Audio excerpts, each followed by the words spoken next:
नमस्कार, शुभ सकाळ. सुंदर अशा दिवसाच्या सुंदर अशा शुभेच्छा. मी प्राजक्ता आपल्या एका नवीन ब्लॉग मध्ये तुमच्या सगळ्यांचं खूप मनापासून स्वागत करते. तर कशा आहात मैत्रिणींनो तुम्ही? आय होप तुम्ही सगळे मजेत असाल आणि आपले व्हिडिओ नक्की एन्जॉय करत असाल. तर जसं तुमच्या रिक्वेस्ट नुसार किंवा तुम्हाला जे ब्लॉग आवडतात त्याचा विचार करूनच आजचा ब्लॉग मी शूट केलाय स्पेसिफिकली तुमच्यासाठी. आणि समर स्पेशल असा हा ब्लॉग आहे. तुम्हाला आपले जे आठवड्याच्या कामांचं जे नियोजन असतं ते ब्लॉग खूप आवडतात आणि त्याच्यात जास्तीत जास्त रिक्वेस्ट असतात मला की ताई याच्यामध्ये काहीतरी छान असं दाखव किंवा प्राजक्ता याच्यामध्ये तू काय अजून वेगळं करू शकतेस, असे ब्लॉग्स आमच्याबरोबर शेअर कर. तर आजच्या ब्लॉग मधनं तुमच्यापर्यंत मंथली म्हणजे महिन्यातून एकदा आपण ही गोष्ट करून ठेवली तर मग आपल्याला पुढे ती युजफुल होईल. म्हणजे दरवेळेस मी आठवड्याचे दाखवते पण यावेळेस मंथलीचा विचार करून मी तुमच्याबरोबर ती गोष्ट शेअर केली. तुम्ही त्या सगळ्या गोष्टी जे काही पदार्थ असतील किंवा जे काही गोष्टी आहेत ज्या मी सांगितल्यात आजच्या ब्लॉग मधनं तुम्ही कमी जास्त प्रमाणात तुमच्या आवडीनुसार सगळं व्हेरिएशन त्यातनं करून तुम्ही त्या गोष्टी इम्प्लिमेंट करू शकतात. आय होप तुम्हाला मी सगळं दाखवलेलं सगळं आवडेल आणि तुमच्या छान छान कमेंट्स येतील आजच्या ब्लॉगला. आणि आपले व्हिडिओ कुठे जरी आवडत असतील तर तुमच्या फॅमिली आणि फ्रेंड्स बरोबर शेअर करायला विसरू नका. चॅनलला अजून सबस्क्राईब केलं नसेल तर सबस्क्राईब करा आणि बाजूला असलेल्या बेल आयकॉनला क्लिक करा म्हणजे माझ्या अशाच नवनवीन ब्लॉगचं नोटिफिकेशन तुमच्या मोबाईलवर येत राहतील. आजच्या ब्लॉगमध्ये समर स्पेशल विचार करून या गोष्टी केलेल्या आहेत आणि जवळपास 1 महिन्यानंतर मी वीकली मेलचा व्हिडिओ आज तुमच्याबरोबर शेअर करते. तर आय होप आशा करते तुम्हाला तो व्हिडिओ आवडेल. आणि चला तर मग आता ब्लॉगला सुरुवात करूया आपण. सर्वात आधी मी तेल गरम करून घेणार आहे आणि तेल गरम करून थंड व्हायला वेळ लागतो म्हणून तेल गरम आधी करून घेते. बाजूला कुकर ठेवलाय आणि कुकरमध्ये मी 2 कच्च्या कैऱ्या वाफवून घेणार आहे. कुकरच्या शिट्या करणार नाहीये मी. 10 ते 15 मिनिटात कच्च्या कैऱ्या छानपैकी वाफतात. इथे आपण जे तेल ठेवलेलं ते गरम झालं आणि ते थोडंसं थंड करत आपण ठेवलंय आणि जेव्हा ते थोडंसं कोमट होईल ना तेव्हा आपल्याला त्याच्यामध्ये 1 चमचा हिंग टाकून ते तसंच थंड करायला ठेवून द्यायचंय म्हणजे हिंग ना त्याच्यामध्ये जळला जात नाही. इथे मी आता ज्या भाज्या घेऊन आलेली म्हणजे ज्या फळभाज्या होत्या म्हणजे गाजर आहे, लिंबू आहे, करवंद आहे, कच्ची कैरी आहे, अशाच्या सगळ्यांचे तुकडे करून ठेवणार आहे मी. कारण गेल्या वेळेस जे मी लोणचं केलेलं गाजर आणि आय थिंक मी कैरी टाकून लोणचं केलेलं ते खूप छान झालेलं आणि खूप मस्त मुरलेलं. जेवढे जास्त मुरतं तेवढ्या लोणच्याची टेस्ट अजून वाढते. तर आता उन्हाळा चालू झालाय आणि उन्हाळ्यामध्येच हे सगळ्या गोष्टी मिळतात आपल्याला. तर म्हणून मी देखील म्हटलं गेल्या वेळेस दाखलेलं त्याच्यापेक्षा जास्त क्वांटिटीमध्ये म्हटलं आपण थोडंसं हे लोणचं बनवूया आणि एक 8 ते 10 दिवसात चांगलं मुरेल. हे त्याच्यापेक्षा जास्त दिवस राहिलं तर अजून छान लागतं. तर माझ्याकडे आता तेवढे पण पेशन्स नाही आहेत का आता हे करताना त्याचा स्मेल जो काही राईचा आणि मसाल्याचा खूप छान असा येत होता ना त्यानेच एकदा कधी असं खाते असं झालेलं. करवंद पण आता आपल्याला ह्याच सीझनमध्ये मिळतात तर मग म्हणून करवंद थोडीशी मी मिठात देखील घालून ठेवते म्हणजे ती वर्षभर राहतात. मिठात घालून ठेवायची म्हणजे आपल्याला काय करायचं आहे एका बरणीमध्ये मिठाचं पाणी करायचं आणि त्याच्यामध्ये करवंद ओतून तशीच ठेवून द्यायची. ती ना वर्षभर आरामात राहतात. जेव्हा पाहिजे तेव्हा तुम्ही करवंदाची चटणी वाटून खाऊ शकता. मी तसंच करते. करवंद मिठाला लावून ठेवून देते आणि मग जेव्हा पाहिजे आपल्याला वाटतं तेव्हा आपण थोडीशी करवंद आणि खोबऱ्याची चटणी त्याच्यामध्ये मिक्स करून वाटू शकतो. छान होते. कैरीच्या चटणीसारखीच करवंदाची चटणी देखील होते. आता हे सगळं मिक्स करून झाल्यानंतर इथे मी लसूण देखील घेतले कारण लसणाच्या पण ना बारीक बारीक फोडी करते मी. अगदी जास्त नाही. तुम्हाला आवडत असेल तर तुम्ही लसूण टाका पण लसूण जेव्हा मुरतो ना आणि जेव्हा तो वितळला जातो सगळ्या मसाल्यामध्ये खूप छान अशी टेस्ट येते त्याची. इथे मी आता सगळ्या जे काही आपण घेतलंय त्याला मीठ आणि हळद असं सगळं लावून घेणार आहे म्हणजे थोडंसं त्याला पाणी सुटतं आणि छानपैकी एक येल्लो कलर देखील येतो. आता हे सगळं मिक्स करून एक 10 मिनिटासाठी आपण हे साईडला ठेवून घेऊया. आता इथे 10 मिनिटं मी हे ठेवून घेते तोपर्यंत मी साईड बाय साईडने ते ओट्स गरम करून घेणार आहे. इथे मी जे नॉर्मल ओट्स असतात ते 1.5 कप घेतलेले आहे. फक्त आपल्याला ते हलके गरम करायचे आहेत. कुठेही जास्तचे गरम करायचे नाहीत. हलके गरम करून घेऊन काढून घ्यायचे आणि त्याच पॅनमध्ये मी 1 चमचा तेल घेते आणि ते देखील गरम करून घेते. तुम्हाला पाहिजे तर तुम्ही काळे तेल वापरू शकता किंवा नॉर्मल सफेद तीळ वापरले तरी चालतात. ते देखील मी काढून घेतलेत आणि इथे आपली 10 मिनिटं होत आलेली आहेत. आणि इथे आपण आता कैरी बघून घेऊया. कैरी देखील आपण आता थंड करायला ठेवून घेऊया म्हणजे ते देखील आपलं एक साईड बाय साईड काम होईल. इथे कैरीला छानपैकी मीठ आणि हळद लागलंय आणि आता आपण ना सगळे मसाले याच्यामध्ये मिक्स करायचे. इथे मी राईची डाळ घेतलेली आहे. तुम्हाला पाहिजे तर तुम्ही रेडीमेड जो मसाला येतो आपल्या लोणच्याचा तो वापरू शकता पण अशा डाळीने खूप छान टेस्ट येते.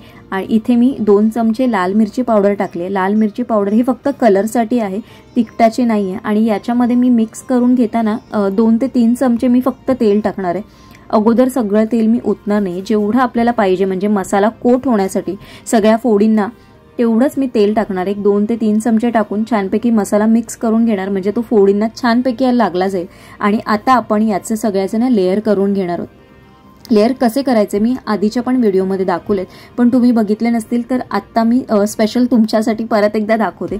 इथे मी मेथीचे दाणे घेतलेत आणि थोड्याशा लसूण पाकळ्या देखील घेतल्यात. लेअर करताना आपल्याला त्या लागणार आहेत. इथे एक काचेची बरणी घेतलेली आहे, त्याच्यामध्ये ना खाली मी थोडंसं मीठ टाकणार आहे, म्हणजे जेव्हा आपण भरायला टाकू लोणचं आपण बरणीत त्याच्या आधी आपल्याला खाली मीठ टाकून घ्यायचं.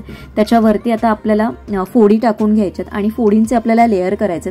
एक 2 चमचे मी हे टाकल्यानंतर त्याच्यावरती मी थोडेसे मेथीचे दाणे, थोडेसे लसूण पाकळ्या आणि 2 चमचे तेल अशा पद्धतीने लेअर करणार आहे. आपण तेलामध्ये हिंग देखील टाकलं, त्याच्यामुळे त्याचा पण फ्लेवर तेलाचा खूप छान असा येणार आहे, म्हणजे जास्तीत जास्त लोणचं आपल्याला टिकायला मदत होते. अशा पद्धतीने पूर्ण बॉटलमध्ये आपल्याला अशाच प्रकारे लेअर करायचे. तुम्हाला लसूण आवडत असेल तर तुम्ही टाका, किंवा मेथीने थोडासा तुम्हाला कुठे जर वाटत असेल कडवटपणा येतोय असं वाटत असेल तर तुम्ही मेथी नाही टाकले तरी चालेल. पण एकदा तुम्ही माझ्या म्हणण्यानुसार मेथी आणि लसूण तुम्ही लोणच्यामध्ये ट्राय करून बघा, खरंच खूप छान अशी टेस्ट येते. आणि हे लोणचं जसं जसं त्याला जसे दिवस जातील ना तसं तसं हे खाली खाली बसत जाईल. आता आपण ना जास्त दाबून ते लोणचं बॉटलमध्ये भरायचं नाही, हलक्या हाताने जेवढं बसेल त्याच्यामध्ये तेवढंच भरून घ्यायचं, कारण जसं जसे दिवस होत जातील तसं तिथे आपोआपच खाली बसत जातील.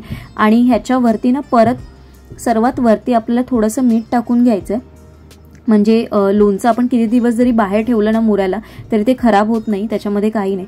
दुसऱ्या दिवशी किंवा तिसऱ्या दिवशी मग आपण बघायचं लोणचं कितपत खाली बसलंय, तेलाची गरज आहे का, कारण मी जास्त तेल टाकत नाही. जर वाटलंच तरच मग मी नंतर तेल टाकते, नाहीतर मग तेल टाकत नाही, कारण मग नंतर मग ते तेल उरलेलं ते पण परत वेस्ट जातं किंवा मग आपल्याला परत त्याच्यामध्ये लोणचं घालावं लागतं.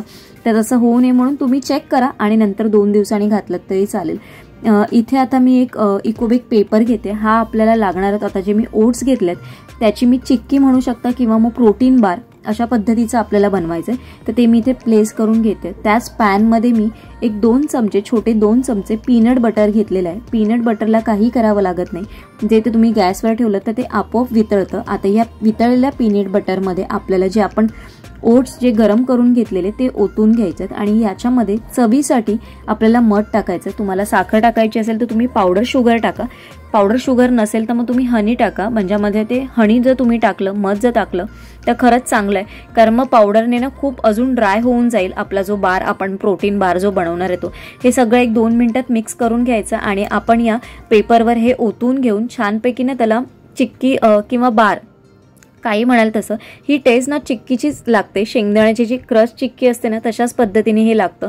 आणि हा 1-2 तुकडे जरी तुम्ही खाल्ले ना तर अगदी पोट भरून जातं, खाल्ल्यासारखं वाटतं आणि हे देखील हेल्दी असं काहीतरी खाल्ल्यासारखं होईल. तर हे जर तुम्ही बनवून ठेवलं तर हे पण आरामात तुमचे 3 आठवडे तर आरामात जातील, म्हणजे महिन्याभराचं टेन्शन आपल्याला अजिबात नसेल. लोणचं देखील अशी गोष्ट आहे ना की ती महिने चालते, त्याच्यामुळे त्याचं पण टेन्शन घेण्यासारखं नाहीये. ती देखील तुम्ही आत्ता उन्हाळ्याच्या सीझनमध्ये जर करून ठेवली तर ती सगळ्या फॅमिलीला, म्हणजे कोणीही भात डाळ जरी वरण भात जरी असेल आणि त्याच्याबरोबर लोणचं खाल्लं ना तरी ते परफेक्ट होतं. आता वडी आपली सेट करून झाली आणि एक 5 मिनिटं हिला थोडंसं थंड व्हायला द्यायचं आपण आणि त्याच्यानंतर आहे ना मग त्याच्या हलक्यानं सुरीने त्याच्या वड्या पाडून घ्यायच्या आपल्याला. आणि जेव्हा ते पूर्णपणे ड्राय होईल, एक 15-20 मिनिटात ते पूर्णपणे ड्राय होतं आणि सगळ्या वड्या त्याच्या इझिली पडतात, म्हणजे जशा आपण चिक्कीज करतो ना त्याच्या पद्धतीनेच त्याच्या वड्या पडतात. असं वेगवेगळं काहीतरी बनवण्याचा प्रयत्न माझा प्रत्येक वेळेस असतो. इथे आता आंबे जे आपण, म्हणजे ज्या कैऱ्या आहेत ज्या आपण सोलून घेतलेल्या, थंड व्हायला ज्या ठेवलेल्या, त्या आता छानपैकी सोलून त्याच्यातला सगळा गर काढून घ्यायचा आहे. तुम्ही डायरेक्ट फोडी करून पण कुकरला शिजवू शकता किंवा मग असं घेतलं तरी चालेल. मी अशा पद्धतीनेच केलं, मी कापून घेतले नाही, कारण मग कापून म्हटलं मग ते छोटे छोटे तुकडे करावे लागतात. आता हा गर काढून घेतलाय, सालीमधला पण सगळं काढून घेतलंय आणि या गरामध्ये आपल्याला आता गूळ वितळवून घ्यायचा आहे. 1 कप आपला पल्प आहे म्हणून मग 1 कपच गूळ घेतलेला आहे मी. तुमच्या आवडीनुसार तुम्ही त्याचं प्रमाण कमी जास्त करू शकता. आणि हे मिक्स करून आहे ना आपण ना हे 10 मिनिटासाठी वितळण्यासाठी ठेवून देणार आहे. त्याच्या आधी थोडंसं चवीपुरतं मीठ टाकायचं आणि थोडीशी आवडत असेल तर वेलची पावडर असं सगळं टाकून ना गूळ वितळेपर्यंत आपण एक 10 मिनिटं साईडला ठेवून देऊया. तोपर्यंत आपली वडी देखील थंड झाली आहे, 20-25 मिनिटं झाली आहे बऱ्यापैकी. आणि तुम्ही इथे बघाल ना तर अगदी सुटसुटीत इझिली या वड्या निघतात, कुठेही तुटल्या नाही आहेत आणि छान व्यवस्थित आहे. एक जरी खाल्लं तुम्ही, आत्ता उन्हाळा चालू झाला ना, तर मुलांना देखील जर तुम्ही घरी हे बनवून दिलं तर खरंच खूप चांगलं. कारण आता सुट्ट्या लागल्यात, मुलांना पण वेगवेगळं काहीतरी खायला हवं असतं. तर हा एक परफेक्ट ऑप्शन असू शकतो की मधल्या वेळेस म्हणजे संध्याकाळच्या वेळेस तुम्ही त्यांच्यासाठी हा पदार्थ नक्की बनवून देऊ शकता. आणि हा मोठ्यांपासून लहानांपर्यंत सगळ्यांना आवडेल. तुम्ही नक्की ट्राय करून बघा आणि मला कमेंट करून सांगा. तर इथे बघाल ना, तर आपला हा जो पल्प आणि गूळ जे आपण ठेवलेलं ते छानपैकी आता वितळले, 10 मिनिटात ते वितळून गेले. तर आता आपण हे मिक्सरला फिरवून घ्यायचं. आणि मिक्सरला फिरवून घेताना ना एकदम फिरवायचं नाही, नाहीतर मग खूप त्याला फेस येतो. हळूहळू करून जस्ट एक मिक्स होण्यासाठी म्हणून आपल्याला ठेवायचं. आणि मी आता हे सगळं बॉटलमध्ये भरून घेते. जेवढं तुम्हाला पाहिजे तेवढं तुम्ही मग 1 ते 2 चमचे जेव्हा तुम्हाला सरबत बनवायचं असेल, पणं बनवायचं असेल, तेव्हा तुम्ही ते घेऊन छानपैकी आपलं पणं बनवू शकता. आता थोडंसं जे उरलेलं त्याचं मी थोडंसं पणं बनवून घेते आणि मला देखील पिऊन घेते. कारण किचनमध्ये काम करताना कधी कधी खूप गरम होतं आणि आता जसं होळी झालंय तशी गरमी वाढतेच आहे, तुम्हाला देखील माहिती आहे. तर आपलं पन्ह देखील रेडी झालंय, तुम्हाला दाखवलं तसं. आणि छानपैकी पन्ह रेडी झालं. तर मी म्हटलं मी पण टेस्ट करून बघते आणि मग पुढच्या कामांना सुरुवात करते. कारण कामं माझी संपतच नाहीत. कारण कितीही कामं केली ना तरी मला त्याचा कंटाळा येत नसतो. कारण काही ना काहीतरी राहिलेलं असतं असं नेहमी वाटतच असतं. तर आता हे छानपैकी थंडगार असं पन्ह पिऊन घेते आणि मग नंतर बाकीच्या कामाला सुरुवात करते. छान झालंय पन्ह. व्हिडिओ कसे वाटतात मला नक्की कमेंट करून सांगा. तुमचं काही सजेशन्स असतील, या सगळ्या गोष्टी मी ज्या बनवते, रेसिपीज दाखवते, त्याच्यामध्ये तुम्हाला काही सजेशन्स असतील मला नक्की कमेंट करून सांगा. चला आता हे संपवून घेते आणि मग नंतर व्लॉग कंटिन्यू करते. पुढे आता आपल्याला लागणार आहे 1 पेला पिठी साखर आहे, 1 पेला मैदा आहे, अर्धा कप बेसन आहे, पाव कप बारीक रवा आहे, अर्धा पेला तूप आहे, 1 चमचा वेलची पावडर आणि 1 चमचा बेकिंग पावडर. उन्हाळ्याच्या सुटीसाठी मुलांसाठीचा हा परफेक्ट खाऊ आहे आणि आपण झटपट घरी बनवू देऊ शकतो 15 ते 20 मिनिटात. इथे आपण मैदा, बेसन आणि बारीक रवा हे पहिलं एकत्र छानपैकी मिक्स करून घ्यायचंय. कुठेही गुठळ्या पडता कामा नाही याच्यामध्ये मी थोडंसं चिमूटभर मीठ टाकलेलं आहे. आता याच्यामध्ये पिठी साखर आपल्याला मिक्स करून घ्यायची. त्याच्यानंतर सर्वात शेवटी वेलची आणि बेकिंग पावडर असं सगळं मिक्स करून घ्यायचंय. बेकिंग पावडर खूप आधीपासून टाकायची नाही. आता आपण हे तूप टाकून याच्यामध्ये ओतून आपण हे बाइंड करून घ्यायचं, म्हणजे याचा एक डो मळून घ्यायचा. आपण बऱ्याच वेळा जेव्हा नानकटाई किंवा बिस्किट करतो ना तेव्हा तूप आणि साखर भरपूर असं फेटून घेतो. कधी कधी आपले हात देखील दुखतात आणि नंतर मग आपल्याला छान अशी बिस्किटं खायला मिळतात. तर ही एक सोपी पद्धत मी तुम्हाला दाखवते. जर तुम्ही प्रमाण व्यवस्थित घेतलं ना तर तुमची नानकटाई अगदी इझी, पटकन खुसखुशीत अशी होतात आणि अगदी 10 ते 15 मिनिटं मोजून लागतील. कारण मेजरमेंट जर तुम्ही परफेक्ट घ्यायला जाल ना त्यालाच फक्त 10 मिनिटं तुम्हाला लागतील. हा डो मळायला फक्त 5 मिनिटं लागतात. आणि हा डो ना हलक्या हाताने मळून घ्यायचा. जसं तुम्ही मळत जाल ना तसं त्याचा गोळा आपोआप होईल. म्हणजे जसं आपलं पीठ असतं तसं छानपैकी होईल. इथे आता मी हे जे नानकटाई आहे ते OTG मध्ये बेक करून घेणार आहे. त्याच्यासाठी मी 170 डिग्रीवर हे 10 ते 12 मिनिटासाठी बेक करून घेणार आहे. त्याच्या आधी मी OTG आहे तो प्रीहीट करून घेतलेला 10 मिनिटासाठी.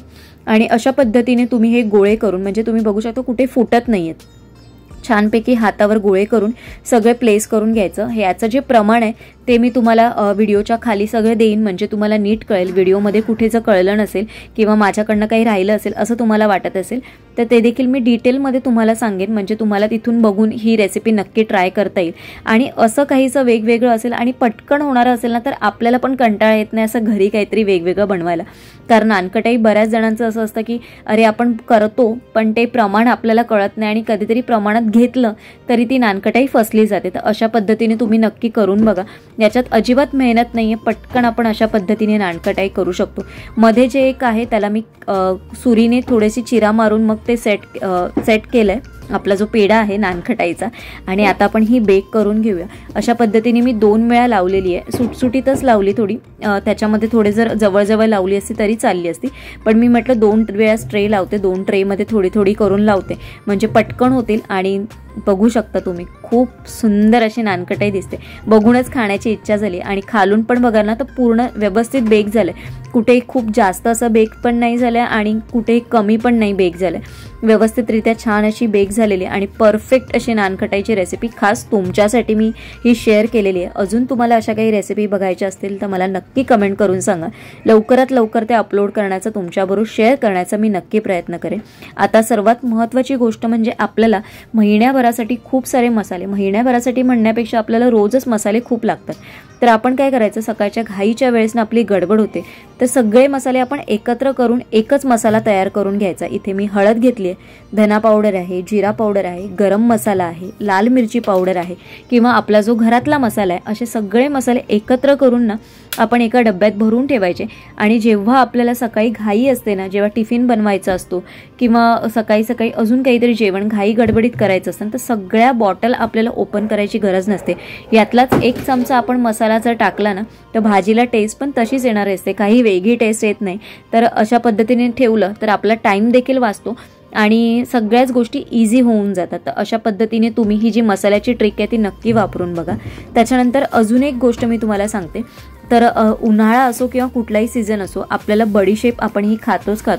तर त्याच्यासाठी मी इथे 1 चमचा ओवा घेतलाय. ही माझ्याकडे खडी साखर होती छोटी छोटी आणलेली, ती खडी साखर घेतली आहे मी. 2 चमचे छोटे घेतले. भाजलेली बडीशेप घेतली आहे. त्याचबरोबर याच्यामध्ये धना डाळ घेतली आहे. धना डाळ आणि अख्खे धणे जर तुम्ही चावून खाल्लात ना तर ते पचनाला खूप चांगले असतात. म्हणजे तुम्हाला जर कधी ॲसिडिटी जरी झाली असेल ना तर तुम्ही बडीशेप आणि अख्खे धणे चावून त्याचा जो ज्यूस असतो ना तो तुम्ही असाच गिळून खा. तुम्हाला लगेच जे काही आमलाचा त्रास असेल, म्हणजे जी काही ॲसिडिटी झाली असेल ना ती अगदी लवकर बरी होते. तर अशा पद्धतीने हे देखील तुम्ही नक्की करून बघा. तर मैत्रिणींनो, आय होप आजचा व्हिडिओ तुम्हाला नक्की आवडला असेल आणि जे काही मी हे आठवड्याचं म्हणण्यापेक्षा महिन्याचं जे नियोजन करून ठेवलंय स्पेसिफिकली समरसाठीचं तुम्हाला आवडत असेल. बऱ्याच वेळा आपण मैत्रिणींनो हा विचार केला पाहिजे की आपण म्हणजे आपला वेळ वाचावा म्हणून आपण बऱ्याचशा गोष्टी मार्केटमधनं घेऊन येतो, पण मार्केटमधल्या गोष्टीमध्ये ना बऱ्याचशा प्रमाणात प्रिझर्वेटिव्ह असतात, नॅचरल फूड कलर्स नसतात यूज केलेले.